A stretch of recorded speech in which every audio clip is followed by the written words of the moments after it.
रक्षाबंधन के त्योहार पर भद्रा लगभग हर साल भाई बहन के रिश्ते में बाधा बनती है।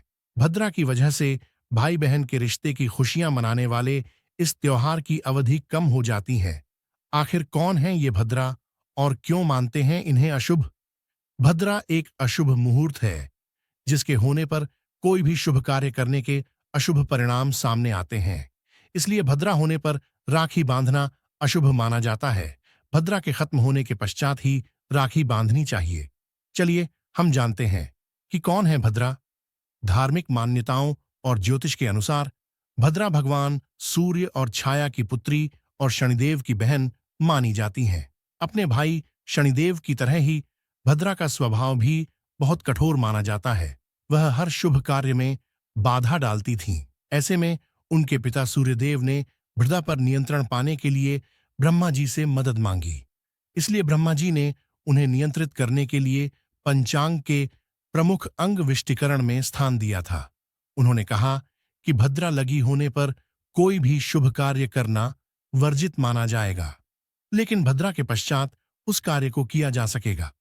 हालांकि भद्रा के वक्त तंत्र मंत्र की पूजा और कोर्ट कचहरी का कोई काम करना अशुभ नहीं माना जाता है, लेकिन भद्रा में शादी विवाह, रक्षाबंधन, होलिका दहन जैसे शुभ कार्य करने को मना होता है।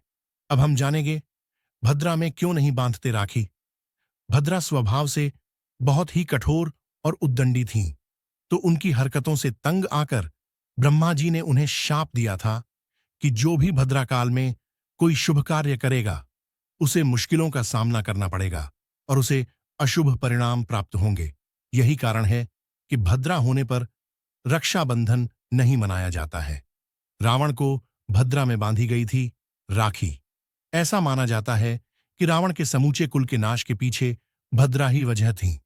पौराणिक कथाओं में बताया गया है कि रावण की बहन सूर्पणखा ने भद्रा काल में भाई रावण को राखी बांधी थी, जो कि उसके विनाश का कारण बना।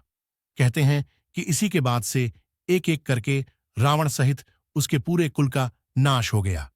वहीं यह भी माना जाता है कि भद्रा के वक्त भगवान शिव तांडव करते हैं और क्रोध की अवस्था में होते हैं।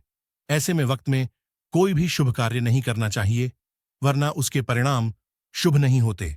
इसलिए भाई को हर बुरी नजर से बचाने के लिए और उनकी दीर्घायु के लिए भूल कर भी भद्रा में राखी न बांधें।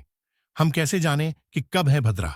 जब चंद्रमा कर्क, सिंह, कुंभ या मीन राशि में होता है तब भद्रा का वास पृथ्वी पर होता है। चंद्रमा जब मेष, वृष, मिथुन या वृश्चिक में रहता है तब भद्रा का वास स्वर्गलोक में होता है। जब चंद्रमा कन्या, तुला, धनु या मकर राशि में स्थित होता है तो भद्रा का वास पाताल लोक में होता है। भद्रा जिस लोक में रहती हैं वहीं प्रभावी होती हैं। इसलिए रक्षाबंधन के वक्त चंद्रमा के कुंभ राशि में होने की वजह से भद्रा रहेगी। इसलिए भद्रा के खत्म हो जाने पर ही राखी बांधना उचित होगा।